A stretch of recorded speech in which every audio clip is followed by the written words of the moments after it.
5월은 가정의 달입니다. 그래서요, 첫 주일을 어린이 주일로, 둘째 주일을 어버이 주일로, 또 부부의 날도 있고요, 스승의 날도 그렇게 5월 달은 있습니다. 오늘 첫 주일 어린이 주일로 우리는 지키고 있습니다. 한국 교회의 미래는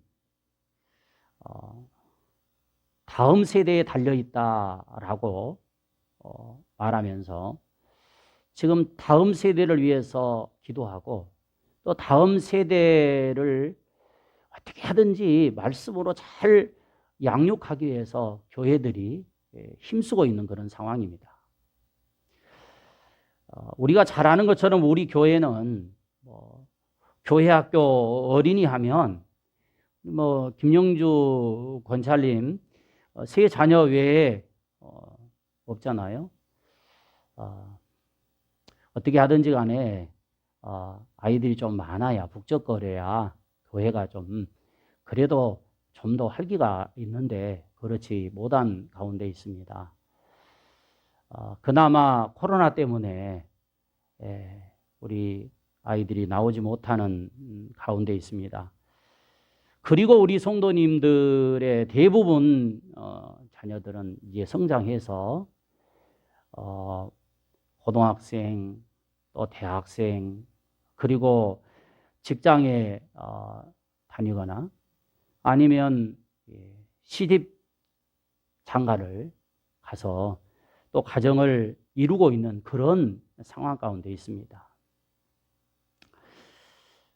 하지만 우리가 진짜 하나님의 나라를 생각하고 교회를 사랑한다면 여러분 다음 세대를 위해서 또 전도하고 끊임없이 기도해야 될 줄로 믿습니다. 여러분 다음 세대가 없으면요 앞으로 교회는 점점 쇠퇴하고 사라질 수밖에 없어요. 여러분 10년, 30년, 50년 후에 우리 한국 교회가 어떻게 될 것인가를 한번 우리 머릿속에 구상을 한번 하면서 생각을 하면서 기도해야 될 것입니다. 큰 교회도요 지금 젊은이들이 많이 줄어들고 있는 그런 상황이에요. 얼마 되지 않습니다. 저는요 이런 상황에서 오늘 어린이 주일 설교를 또 준비하며 기도하면서 이런 생각을 해봤습니다. 이제 어린이 주일이니까 나에게 자녀란 무엇인가? 나에게 자녀란 무엇인가? 여러분은 여러분의 자녀가 뭐라고 생각을 하고 계십니까? 자, 우리 주보 뒷면에 제가 글을 계속 올리다가 지금 주보 뒷면을 한번 보시면 나에게 자녀란이라고 하는 큰 제목 타이틀을 붙여놓고요. 거기에 큰 글자들이 보이잖아요. 그렇습니다. 어떤 부모에게 자녀란 사랑이다. 어떤 부모에게 자녀란 희망이다. 또 어떤 부모에게 자녀란 기다림입니다. 어떤 부모에게 자녀란 행복이고 또 최고의 선물이고 에너지라고 말할 수 있어요. 다르기 때문에 달리 표현할 수 있습니다. 여러분에게 여러분의 자녀는 무엇입니까? 오늘 깊이 한번 생각해보고 정말 우리 자녀가 우리에게 있어서 최고의 선물이다 라고 한다면 정말 그 자녀를 놓고 하나님 앞에 더 간절하게 기도해야 될 줄로 믿습니다. 오늘 저는 본문의 말씀을 통해서 자녀를 향한 가장 큰 부모의 마음은 무엇일까? 이런 생각을 했어요. 그러면서 본문을 몇 번 이렇게 읽다 보니까 그렇구나. 하나님도 마찬가지지만 우리 부모들이 가지는 자녀를 향한 마음은 행복에 있구나 하는 것을 깨달을 수 있었습니다. 여러분, 지금 자녀가 학생이든 아니면 직장 생활을 하든 뭐 시집 장가를 가서 가정을 이루고 있던 모든 자녀에게 부모의 가장 큰 바람이 있다고 한다면 그것은 행복하게 살아가는 것일 거예요. 여기 행복에는요, 뭐 건강도 포함되어 있고 하는 일도 포함되어 있고 물질도 모든 것이 다 포함되어 있어요. 그중 가장 큰 행복이 뭘까 하는 생각을 하면서 가장 큰 행복은 예수 그리스도를 믿고 구원받아서 하나님의 나라인 천국의 소망을 품고 살아가는 자녀가 가장 행복한 자녀가 아닌가, 이런 확신을 갖게 되었습니다. 자, 그렇다면 여러분, 우리 자녀들이 어떻게 하면 이런 행복을 누리며 살아갈 수 있을까요? 컴퓨터를 좀 다룰 수 있는 분들은 인터넷에 들어가서 행복하게 살 수 있는 방법이라고 하는 제목을 치면 뭐 여러 가지 어떤 글이 나옵니다. 행복하게 사는 비결. 또 거기에 따라서 책들도 많이 나와 있어요. 물론 이런 글과 책에서 말하는 행복의 비결, 경험에서 나왔거나 아니면 배워서 나왔기 때문에 도움은 받을 수 있습니다. 그러나 여러분, 우리 인간의 행복의 비결은요, 누가 가장 잘하실까? 누가 가장 잘하실까? 여러분, 우리를 창조하신 분이 누굽니까? 하나님이시잖아요. 우리를 만드신 분이 하나님이셔요. 그러면 우리 사람이 가장 행복한 비결이 무엇인가를 가장 잘 아신 분이 누구냐? 바로 하나님인 줄로 믿습니다. 그러면 오늘 말씀을 통해서, 성경을 통해서 하나님은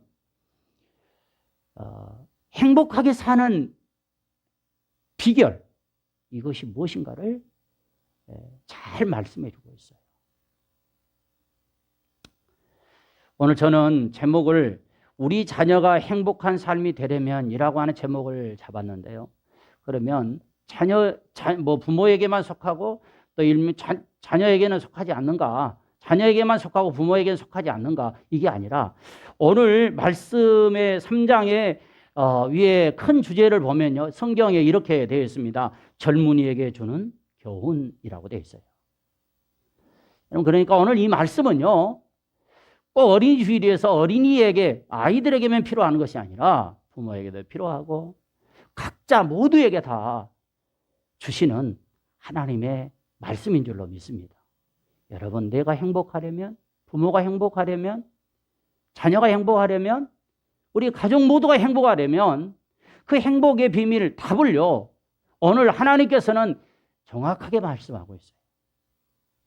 오늘 이 말씀이 우리 마음에 잘 새겨짐으로, 또 새겨질 뿐만 아니라 우리의 삶의 이 말씀이 또 행해짐으로 인해서 하나님이 약속하신 축복이 개인적으로 우리 자녀에게 또 우리 가정에게 충만하게 임할 수 있기를 주님의 이름으로 축복합니다.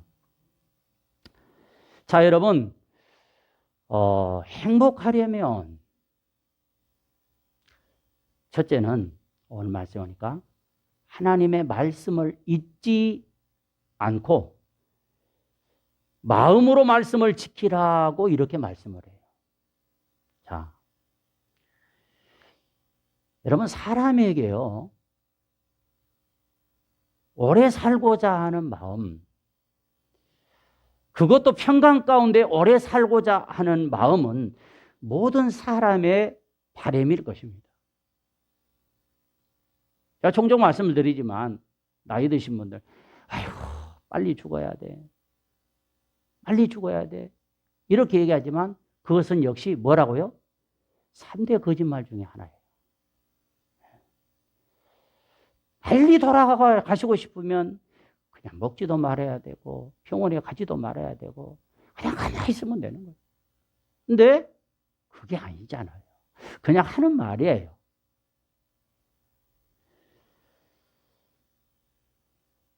여러분, 예를 들어서 남들이 부러워하는 자녀가 좋은 대학에 들어갔습니다. 남들이 부러워하는 자녀가 좋은 직장에 들어갔습니다. 그런데요, 대학에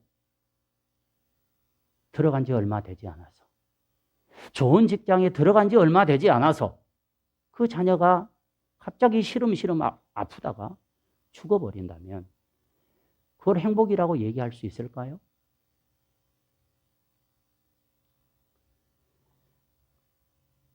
지난주일 새벽에 서울 한강공원에서 실종된 22살의 의대생, 여러분 보셨죠? 부모가 애타게 찾았어요. 그런데 결국 어젠가요, 그제 숨진 채 발견되었다라고 하는 보도가 나왔습니다.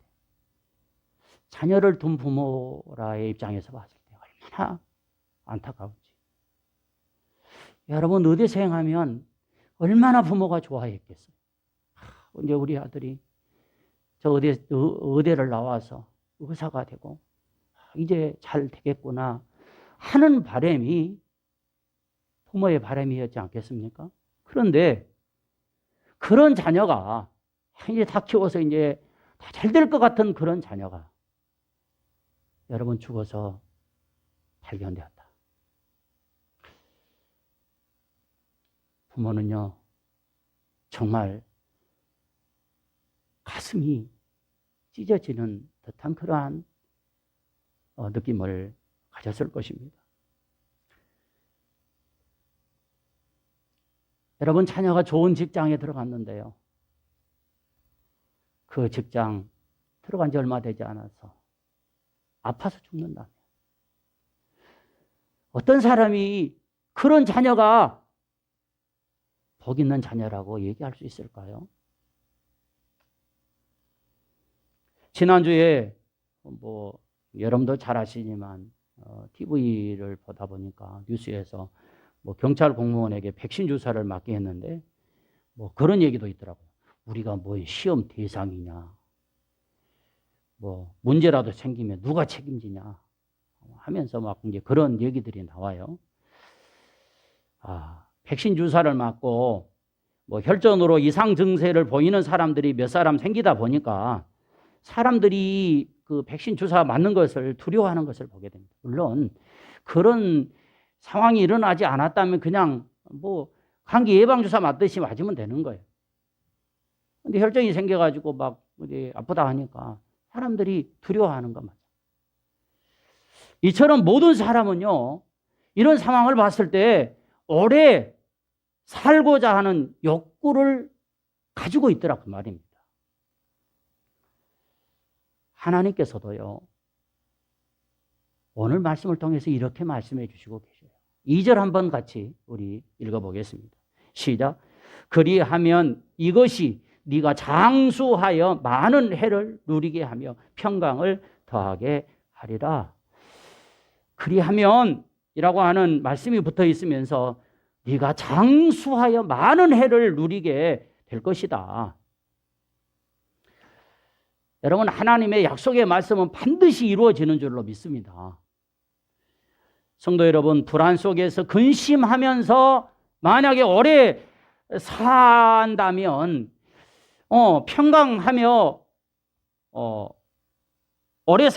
평강이 없이 오래 살지 못한다면 그것은 사는 것이 사는 것 같지 않을 것입니다. 에레미야 예가 3장 33절에 보니까 하나님이 이렇게 말씀을 해주셔요. 뭐라고 말씀하냐면 주께서 인생으로 고생하게 하시며 근심하게 하심은 본심이 아니다. 여러분, 하나님의 본심은요, 사람이 고생하면서 근심하게 하는 것이 아니라는 거예요. 어떤 부모가 자녀가 살아가는데 근심하면서 또 고생을 죽도록 하면서 살아가는 것을 바라는 부모가 어디 있겠습니까? 그렇죠? 그러면 평강 가운데 또 오늘 말씀 속에서 장수하는 비결이 뭘까?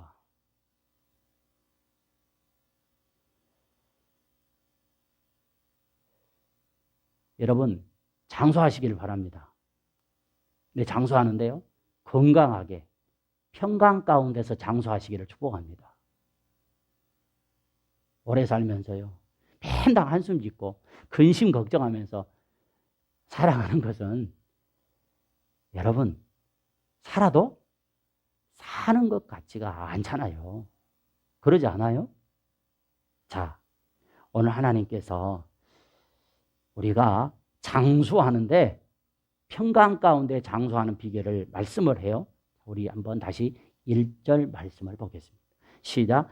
내 아들아, 나의 법을 잊어버리지 말고 내 마음으로 나의 명령을 지키라.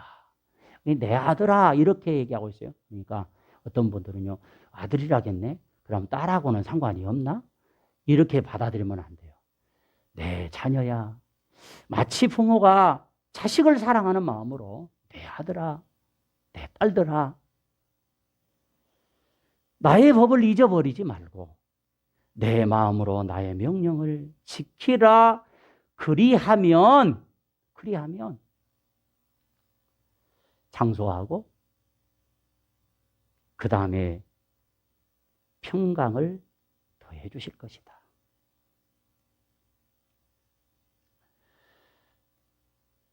사랑하는 성도 여러분, 오늘요, 어린이 주일, 우리 자녀들이 다행히도 하나님을 믿고 있다면 그 자녀가 하나님의 말씀을 잊어버리지 않고 마음으로 말씀을 지키며 살도록 이끌어주고, 무엇보다도 그 자녀를 위해서 기도해야 될 줄로 믿습니다. 말씀을 잊어버리지 않고 마음으로 말씀을 지키며 살아가는 것은요, 내 힘으로, 내 의지로만 가능하지 못해요. 그렇기 때문에 성령님의 능력이 임할 때 가능한 것입니다. 우리도 마찬가지예요. 여러분, 그런 믿지 않는 자녀들은 어떻게 할까요? 그냥 내버려 둘까요? 그렇지 않아요. 믿지 않는 자녀를 둔 부모는요, 자녀들이 하나님을 믿을 수 있도록 여러분 눈물로 기도하셔야 될 줄로 믿습니다. 여러분, 이 말이 어떻게 느껴질지는 저는 잘 모르겠어요. 기억하십시오. 지금 우리 자녀에게 뭐 큰 어려움이 없이 직장 잘 다니고 있으니까, 또 가정을 이루고 어려움이 없이 잘 살고 있으니까 이것으로 만족해 버린다면, 여러분, 지금 자녀가요, 불행을 향해서 가고 있는 그 삶을 보지 못하는 부모일 것입니다. 언젠가 그 자녀도요, 세상을 떠날 수밖에 없어요. 그때 그 자녀가 예수 그리스도를 믿지 않고 살았어요. 성경은 어디로 간다고 얘기하죠? 우리가 이것을 기억해야 됩니다. 그렇다고 한다면 지금 현재의 삶도 여러분 행복하게 살아가는 거 부모의 바람이지만, 그러나 이 땅에서 살다가 죽은 후에 영원한 나라에 가서 그 자녀가 어떤 모습으로 살 것인가. 그렇다고 한다면 여러분, 우리 부모가 그냥 지켜만 보면서 그렇게 지내야 될까?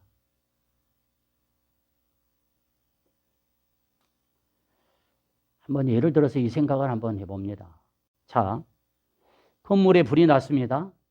그런데 그 불이 난 그 건물에 내 자녀가 있어요.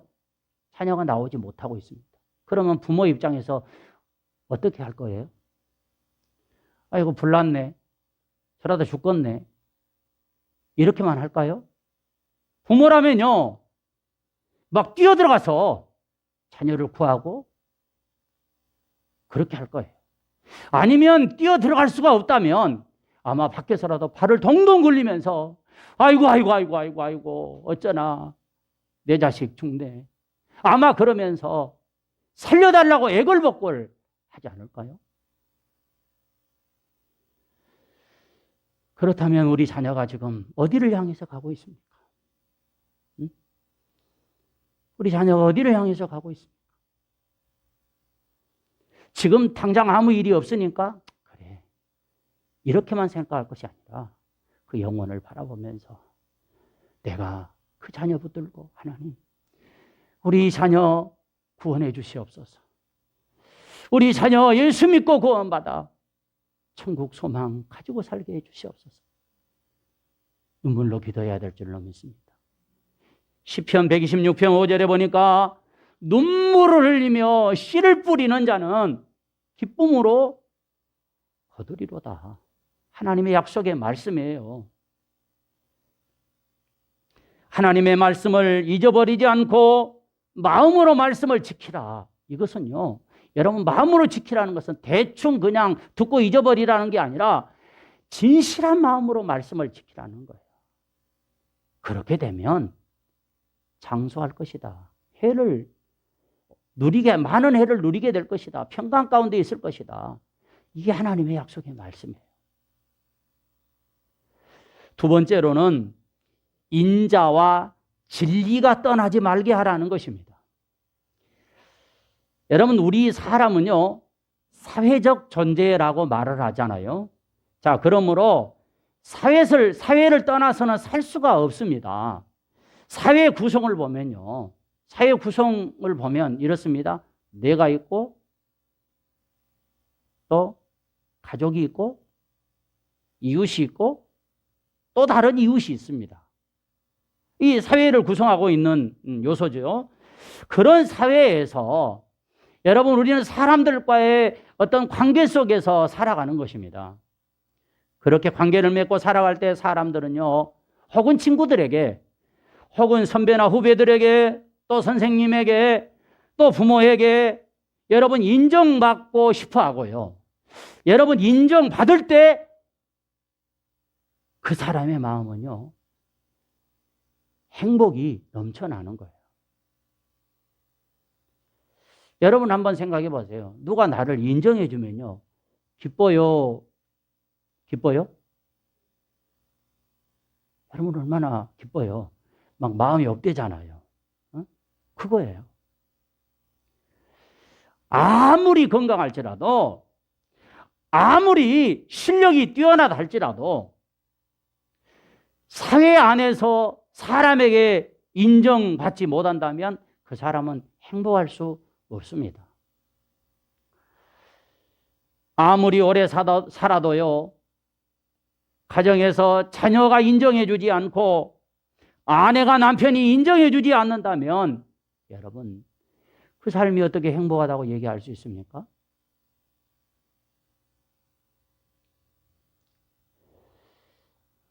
언제 보니까요, 그런 얘기가 있더라고요. 우리 어머니는 우리 아버지에게 부르는 별칭이 있다고. 여러분 가정에서 여보 이렇게 불러주면 얼마나 다정합니까? 누구 아빠, 대부분 이제 그렇게 부르잖아요. 근데 그 별칭이 뭐냐면 원수, 사제, 이렇게 얘기한대요. 아이고 저 원수 사제.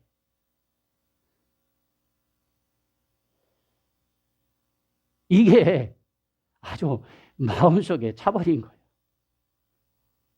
여러분, 그렇게 부르면은 여러분 인정해 주는 거예요? 인정해 주지 않는 거예요?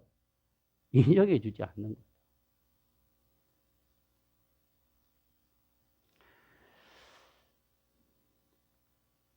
인정은 보이지 않지만 사람에게 자신감을 주고요.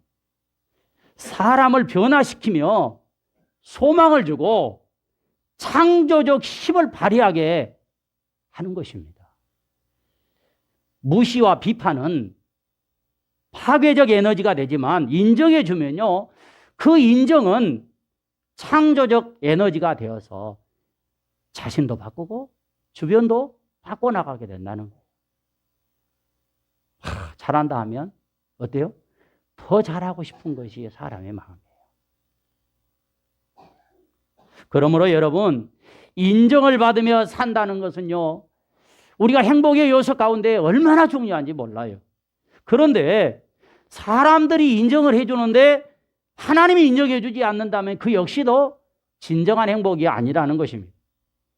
또 반대로요, 나는 하나님께만 인정받으면 돼. 그리고 하나님 앞에 인정받는데 사람들이 인정해 주지 않는다. 이것도 마찬가지로 진정한 행복이라고 말할 수 없는 것입니다. 자, 그러면 하나님과 사람에게 인정받으며 살려면 어떻게 해야 될까요? 자, 오늘 3절 말씀입니다. 같이 한번 읽어볼게요. 3절 시작. 인자와 진리가 내게서 떠나지 말게 하고 그것을 내 목에 매며 내 마음판에 새기라. 아멘. 여러분, 인자와 진리. 자, 여기서 인자란 무엇입니까? 헤세드라고 하는 단어를 쓰는데요. 하나님의 자비, 하나님의 인애, 즉 뭡니까? 하나님의 성품을 말하는 것입니다. 자, 이것을 인간에게 적용한다면 어떻게 적용할 수 있을까요? 동정심, 즉 불행을 당하는 사람을 불쌍히 여기는 마음입니다. 진리는 에메트라고 하는 말로 써요.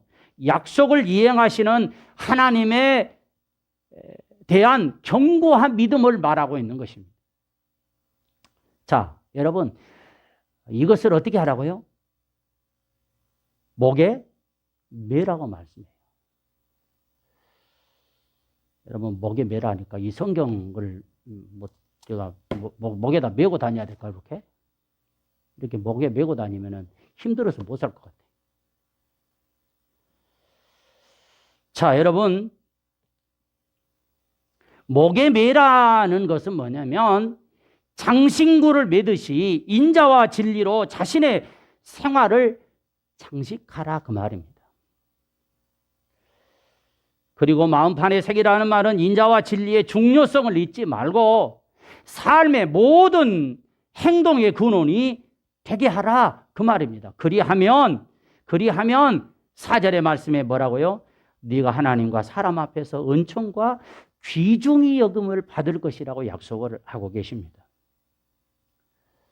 사랑하는 성도 여러분, 우리가 세상을 살아가면서요, 사람에게 인정도 받아야 되고 하나님 앞에도 인정을 받아야 돼요. 그렇다고 한다면 오늘 말씀처럼 인자와 진리로 살아가는 삶이 되시기를 주님의 이름으로 축복합니다. 세 번째, 범사에 하나님을 인정하고 하나님의 지도를 받는 삶을 살아갈 때 행복하다라고 말씀해요. 우리 자녀가 행복한 삶이 되려면 6절의 말씀을 우리 같이 한번 읽어보겠습니다. 시작. 너는 범사에 그를 인정하라. 그리하면 되기를 지도하시리라. 현대어 성경에는 이렇게 되어 있습니다. 내가 무슨 일을 하든지 그분을 생각하라. 네가 무슨 일을 하든지 그분 하나님을 생각하라. 그분의 뜻을 늘 새겨보란 말이다. 그러면 네가 어떻게 살아야 될지 그분이 가르쳐 주실 것이다. 아멘. 여러분, 누가 가르쳐 주신다는 말씀이에요? 그가 누가요? 하나님이. 그럼 가르치심과 지도를 받으려면 어떻게 해야 될까? 5절에 보니까 이렇게 말씀하고 있습니다. 너는 마음을 다하여 여호와를 신뢰하고 내 명철을 의지하지 말라.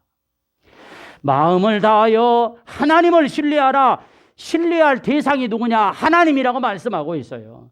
자신의 명철을 의지하지 말라는 거예요. 우리 사람의 명철은요, 한계가 있는 것입니다. 신뢰한다는 말은 전적으로 몸을 의지하고 기댄다는 말이에요. 마치 중환자가 의사에게 맡기듯이, 비행기에게 자신을 맡기고 탑승하듯이 우리의 삶의 모든 영역을 온전히 우리 하나님 앞에 맡겨드려라, 그 말입니다. 내 주여 뜻대로 행하시옵소서. 아멘. 내 주여 뜻대로 행하시옵소서.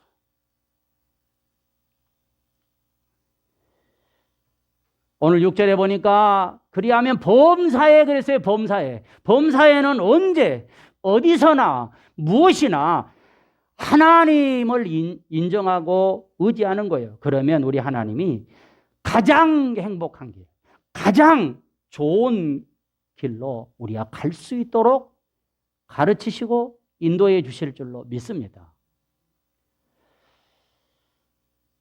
우리를 비롯하여 일반적으로 사람들은요, 자녀들이 잘 사는 방법, 행복하게 사는 방법을 터득해 주려고요, 얼마나 시간과 물질을 투자하는지 모릅니다.